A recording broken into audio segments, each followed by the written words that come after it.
A 12 años de la desaparición de Marcial Maciel, la congregación que fundó los Legionarios de Cristo no logran superar la crisis de credibilidad por los escándalos de abusos sexuales y nuevos acontecimientos, nuevos escándalos están echando también por tierra las reformas que le pidió el Vaticano para tratar de recuperar el prestigio de los Legionarios de Cristo.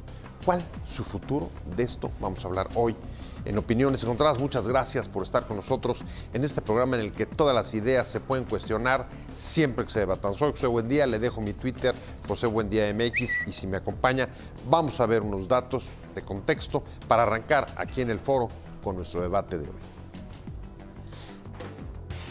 Los Legionarios de Cristo no logran desprenderse de la saga de escándalos sobre abusos sexuales de su fundador, Marcial Maciel, y muchos otros sacerdotes de la congregación en las últimas 2 décadas. Pero sobre todo las crecientes denuncias del descubrimiento de la congregación a esta clase de prácticas a su interior. En noviembre pasado, por primera vez, los legionarios divulgaron públicamente un reporte histórico en el que han reconocido la magnitud del problema. Pero poco hablan de las redes de encubrimiento que evitaron los golpes públicos en las últimas 2 décadas. Entre las víctimas figura la cantante Ana Lucía Salazar, que en mayo pasado sacó a la luz públicamente por primera vez haber sido víctima de abuso del sacerdote cuando tenía apenas 8 años y estudiaba en el Colegio Cumbres de Cancún entre 1991 y 1992. Declaraciones. 1. La cantante Ana Lucía Salazar señaló que la gente que sabe de su historia conoce sobre los abusos que cometió en los 80s en el Instituto Cumbres de México, y después de eso lo encubrió la región y lo reubicaron a Cancún, en donde abusó de nosotras, y de ahí lo dirigieron a Salamanca, España. De ahí le hemos perdido la pista, añadió en una misiva pública. 2. La dirección de los Legionarios de Cristo emitió un comunicado para dar respuesta a este señalamiento y dijo no tener conocimiento del caso, pero prometió realizar una investigación exhaustiva. 3. De acuerdo con un informe de esta congregación, Maciel abusó sexualmente de 60 menores de edad y desde su fundación en 1941 hubo un total de 175 menores de edad víctimas de violación sexual cometidas por 33 sacerdotes. ¿Puede superar su crisis de credibilidad sin castigo a los culpables? ¿El nuevo escándalo echa por tierra las reformas ordenadas por el Vaticano? Arrancamos con Opiniones Encontradas. Muchas gracias por estar con nosotros. Se cumplen en efecto 12 años de la muerte de Marcial Maciel y los esfuerzos y los compromisos que los legionarios habían adquirido con el Vaticano para recuperar prestigio y credibilidad después de los escándalos de pedofilia, de abusos sexuales, comenzando por los que han sido señalados su fundador, el propio Maciel, pero muchísimos sacerdotes más de esa congregación. Todos esos esfuerzos no están dando resultado y la saga, como veía en el reportaje, de las consecuencias de ellos los arrastran hacia un futuro muy incierto. Me da mucho gusto poder platicar hoy sobre este tema con Eugenia Jiménez, periodista, más decana, me acaba de decir, justo me lo dijo Mónica Uribe, que es historiadora, politóloga de la Ibero, con quien también vamos a platicar. Muchas gracias por estar con nosotros. Eugenia, un placer, un placer. ¿Cuánto tiempo llevas cubriendo la fuente religiosa? 25 años. 25 años. O sea, te ha tocado ver pasar algo de agua abajo del puente. Mucha agua sucia y alguna agua limpia también. Perfecto, eso está muy bien para tener un análisis, digamos, equilibrado. Mónica, muchas gracias por venir también. Gracias un placer a ti tenerte. por la invitación. Y tú eres politóloga de la Ibero y además especialista en vida consagrada. Eso nos vas a tener que contar de qué se trata eso. Sí, ahora les cuento. Pero déjame arrancar contigo. A ver, después del informe que presentaron en noviembre los legionarios, ¿no?, se daba cuenta de la dimensión de la problemática, sobre abusos sexuales al interior de la congregación. En diciembre, un nuevo escándalo que salpica al que fue director del Cumbres, ¿no? Sí, de Cumbres en Cancún, del que actualmente es Cumbres en Cancún. Exactamente. Parece que echa por tierra los esfuerzos que venían haciendo y lo que les había pedido el Vaticano. ¿Cómo dirías que es la situación con el pulso que tú tienes de la historia de los legionarios en este momento, a 12 años de la muerte de Maciel? Es una situación crítica, porque desde el 2010 ellos entraron en una reforma, una revisión de todo esto que había pasado con Marcial Maciel. Sin embargo, vemos después de las denuncias de Ana Lucía Salazar en mayo y todas otras nuevas denuncias de otras 2 jóvenes del mismo instituto, ahora Cumbres de Cancún, que esto no se ha logrado superar, que no ha sido transparente toda la información que se ha estado proporcionando durante tantos años. Por eso ellos se ven obligados a presentar este informe, porque además el día 20 de enero ellos iniciaron su capítulo general, que va a ser una revisión de todo lo que ha sido su trabajo de estos años y para el próximo 6 años. El 20 de enero pasado. El 20 de enero lo iniciaron. Hace unos cuantos días, y eso fue en el Vaticano, ¿no? En el Vaticano, lo iniciaron ahí en Roma. Es su programa de trabajo para los próximos 6 años. Ahorita están en esta agenda, hicieron un cambio de agenda y entonces están haciendo una revisión de los abusos sexuales y la próxima semana se espera ya tener posiblemente a la nueva dirección de los Legionarios de Cristo.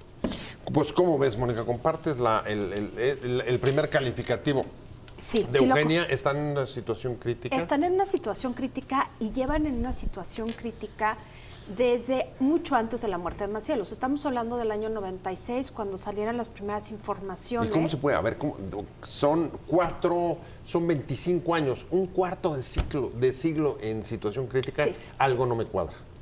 Pues mira. O no es tan crítica, lo que pasa, hay quien digamos, ha permitido o ayudado para que la crisis no reviente. Que tienen altibajos, pero el momento fundante de la coyuntura de crisis empieza justamente en febrero del 97, cuando en el periódico norteamericano The Hartford Courant se publicaron los testimonios de varios exlegionarios que habían sido abusados por Maciel. Ahí es donde empieza todo este movimiento de cuestionamiento a la Legión de Cristo y a Maciel directamente. Sí, directamente, claro. Porque Maciel era el personaje que se acusaba directamente de haber abusado de una serie de niños desde los años 50, desde que se fue a Comillas, que se llevó a un grupo de niños que te gusta de 8 a 13 años, se los llevó a Comillas, los sacó de sus casas literal, porque iba a fundar una nueva agrupación. Entonces de México se los lleva a España y vivieron penalidades terribles, pero la historia de Maciel de abuso sexual es anterior, es del año 38, 39, que ya se tenía conocimiento de que su conducta al interior del seminario de Montezuma, que era el seminario mexicano para seminaristas de élite, por así llamarlo, pues había intentado abusar sexualmente de otro compañero. A ver, los números, aparte de lo que ponen sobre la mesa, son contundentes y son muy fuertes. El informe del que hablábamos de noviembre da o le atribuye a Maciel alrededor de 60 menores abusados por él. Habla también desde la fundación de los Legionarios, desde el 41, 175 niños víctimas de 33 sacerdotes. Y ahí la pregunta es, ¿cómo pudo permanecer durante tanto tiempo esta historia, digamos, enterrada, oculta, menospreciada, negada? El calificativo que le quieras poner, Eugenia. La congregación tenía un voto de silencio impuesto por Marcial Maciel. Ese voto de silencio se les quitó después del 2010, pero hasta ese momento nadie podía hablar, nadie podía contradecir, sobre todo el que tenía al hombre poderoso. O sea, una obediencia brutal. Una obediencia ciega. Después del 2010 que se quita ese voto de silencio, que se empieza ya a hablar más, es cuando empiezan algunas denuncias. Sin embargo, la misma congregación la siguió tapando, porque el padre Fernando Martínez, que abusó de estas niñas en Cancún, tiene denuncias desde hace 50 años. También, y ha tenido denuncias y fue trasladado del Instituto Cumbres de Ciudad de México a Saltillo, después a la Ciudad de México, después se va a Salamanca y después, al último, a Roma, pero ya con diversas acusaciones que realmente nunca se hicieron públicas. y últimamente están saliendo otras acusaciones también de 12 rectores de la JUSCO que estuvieron en la Ciudad de México, que tienen también acusaciones de seminaristas. A ver, pero fíjate qué interesante. Tú dices, en 2010 se quitó el voto de silencio y comenzaron a haber denuncias. Sin embargo, en el informe que presentan en noviembre, una de las cosas que se señala como misión es justamente no hablar ni de castigo y sanciones para los responsables, ni tampoco de los, digamos, apoyos internos o externos a la congregación que permitieron que el asunto, digamos, pasara o fueran encubiertos los casos cuando eran denunciados. Mira, aquí hay un tema importante. La Iglesia Católica tiene diferentes espacios y niveles grises, negros y blancos de secrecía. Obviamente el negro es el secreto de confesión. ¿Por qué? Porque es un sacramento. Pero el punto central con los legionarios de Cristo está en el carácter carismático de su líder y en la reproducción de este esquema. O sea, Marcial Maciel estaba en la cúspide de la pirámide y su modo de conducirse era replicado a nivel más abajo. Y había una compartimentación.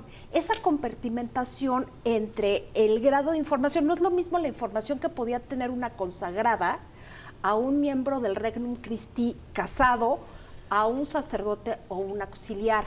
Eran diferentes, eran como kits para cada público que daba la legión. Entonces, si a uno le decían es que fulanito tuvo relaciones sexuales con X, decían, no puede ser. No puede ser, o sea, no te lo creo. Y todo fue como una especie de maraña de información, pues radiopasillo, en donde se fueron articulando algunas cosas, pero era tal el nivel de carisma de Marcial Maciel que no le creyeron.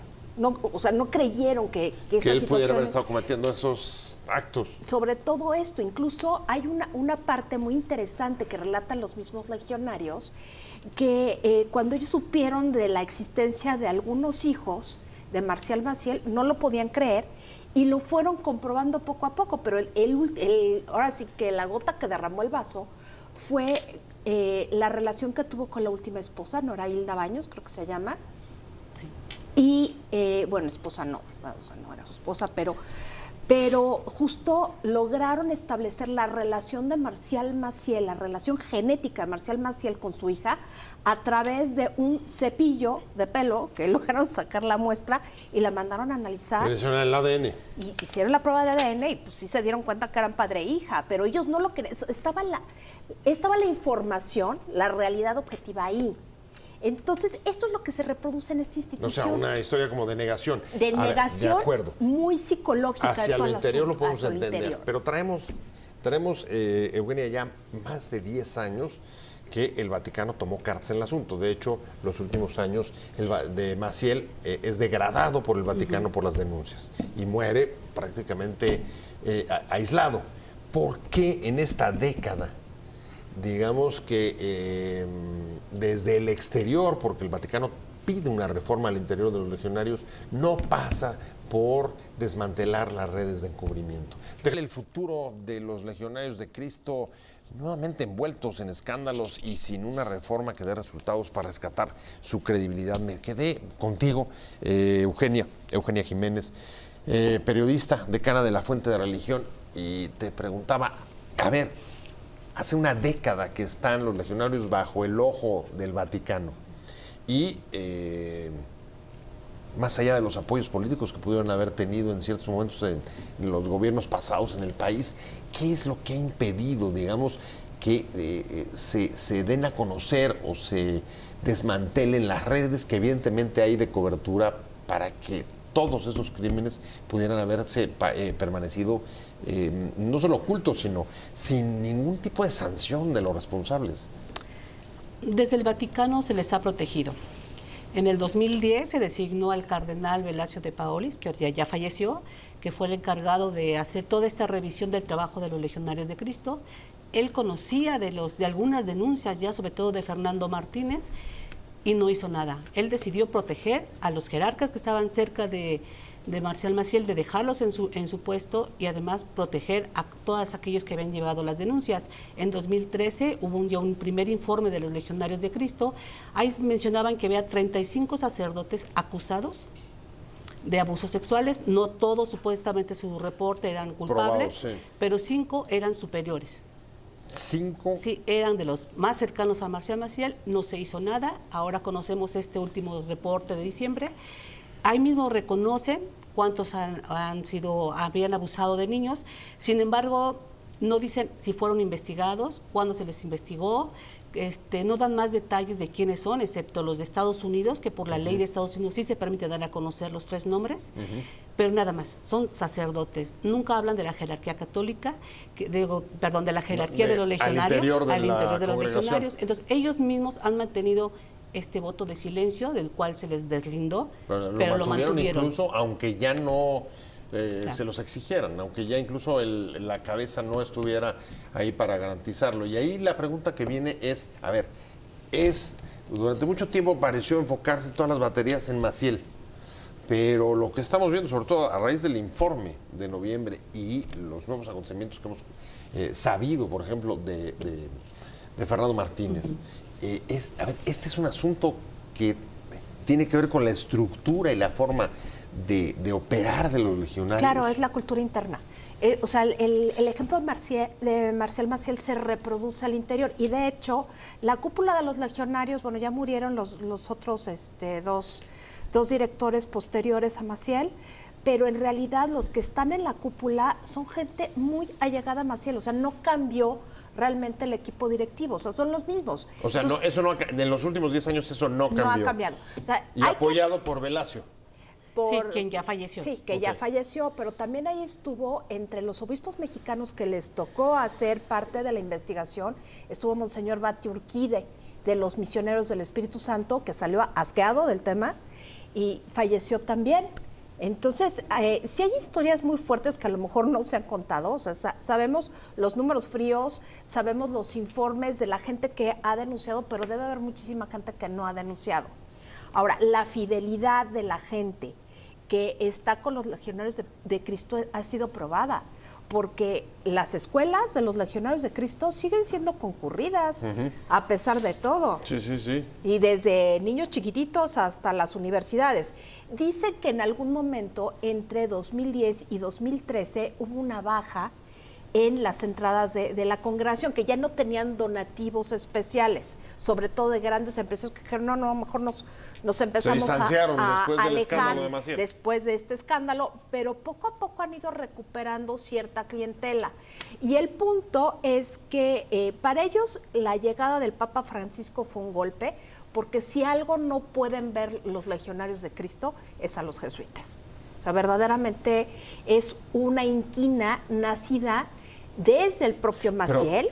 Pero, a ver, justo en ese punto te diría, a ver, uno de los que ha impulsado, digamos, que se sancione, se denuncie los casos de pederastia al interior de la Iglesia, ha sido el Papa Francisco. ¿Cómo han logrado, digamos, sortear la situación los legionarios? Eugenia.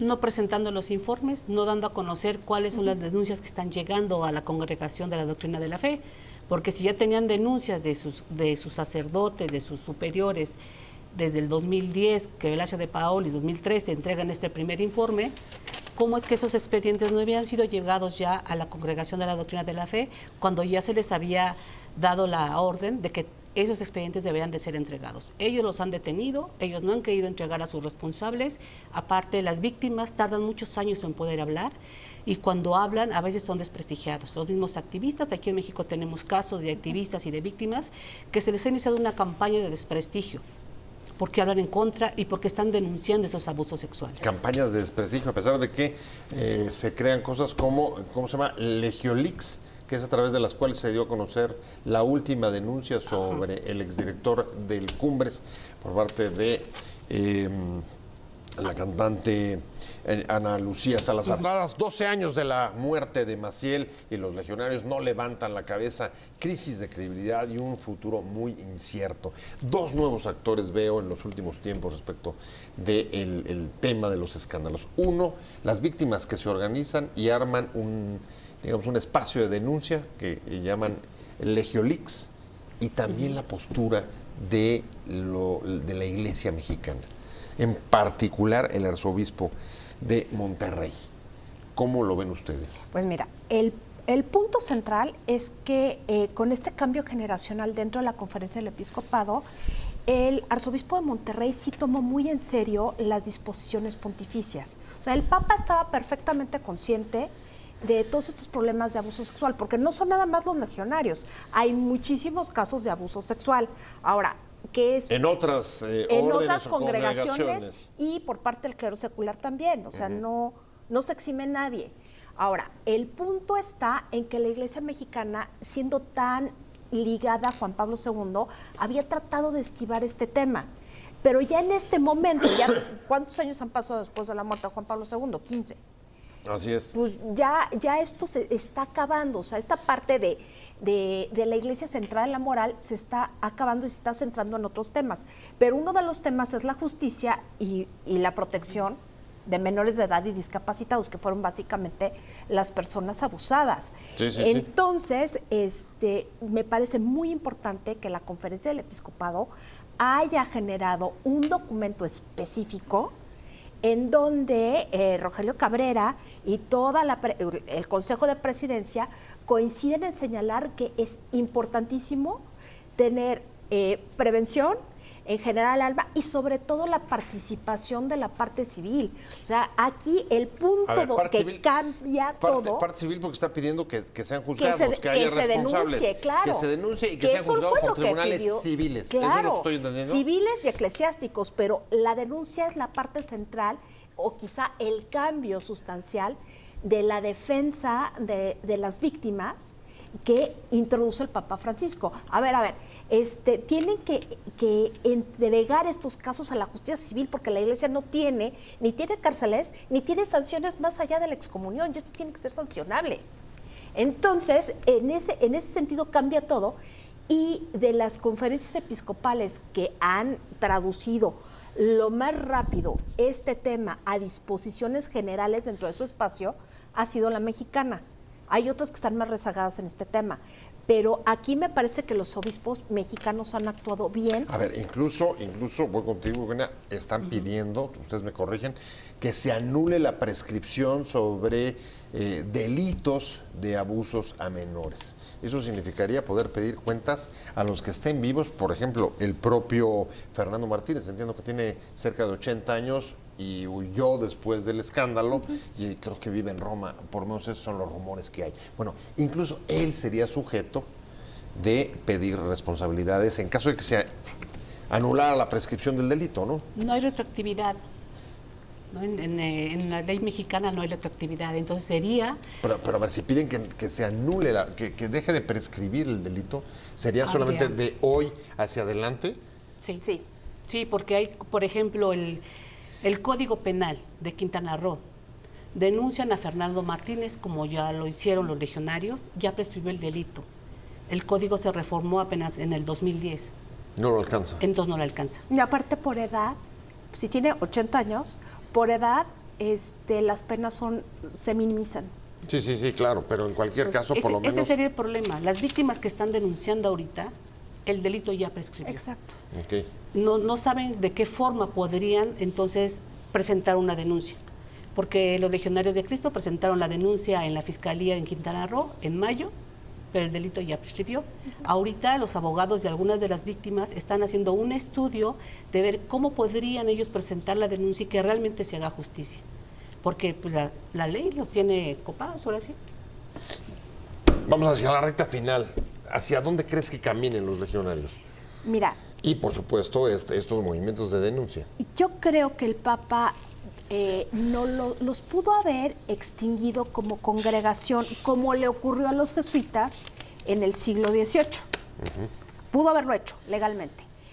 Pero yo creo que, de alguna manera, y bastante estratégica del Papa, prefirió dejar que sus pecados los acaben, que su propia fama sea la que acabe con ellos. O sea, pensó que nunca iban a superar la crisis de credibilidad que abrió Maciel y que había tantos casos y escándalos que finalmente no se repondrían. Pero tú acabas de decir que justo los legionarios en los últimos años parecen haber normalizado su situación en México. En las escuelas. En las escuelas. En las escuelas. Okay. Pero nada más a nivel, o sea, acuérdate que la congregación es a nivel mundial, está en 21 países. México es importante porque aquí surgió y todo este tipo de cosas, pero tiene grandes apoyos en otros espacios, como Irlanda, como España, en la misma Italia, pero también en estos espacios han encontrado, pues, casos de abuso. Ahora, si las cuestiones empiezan a ser demasiado fuertes, la idea sería dejar que desaparezcan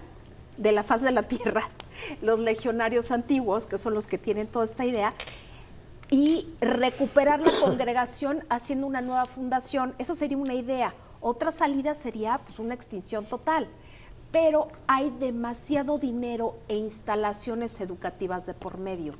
Yo creo que esa es una parte de lo que detiene a la Santa Sede. ¿Dices que hay un botín muy grande? ¿Ese es el tema? No solamente es el botín, sino en una etapa de crisis para la Iglesia Católica, las escuelas católicas son un medio para mantener... Son un respaldo importante y exactamente, para mantener la reproducción institucional.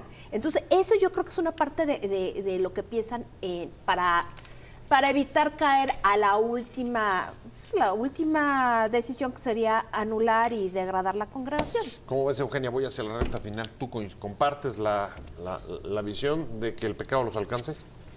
Los puede alcanzar si realmente no se comprometen a esta reforma que van a implementar ahora a partir del que termina el capítulo general. Este capítulo general va a marcar su trabajo durante 6 años, a que ver qué tan comprometidos, qué tan transparentes quieren ser. Y no nada más es un tema de abusos sexuales, ellos tienen muchos otros temas que se pueden mejorar, trabajar, se empiezan ya a deshacer de algunas obras sociales, ya no tienen tanto dinero como el que tenían, han tenido que reducir proyectos. Entonces, toda esta reunión que tienen ahorita en Roma, el capítulo general, va a ser decisiva para el futuro de ellos. Pues muchas gracias, Eugenia, te agradezco mucho que hayas estado con nosotros, un placer tenerte. Periodista, decana de la Fuente Religiosa, y muchas gracias también a Mónica Uribe, politóloga de la Ibero, y además especialista en asuntos religiosos. Muchas gracias a las dos. Gracias. Pero sobre todo muchas gracias a usted por haber estado con nosotros hoy aquí en Opiniones.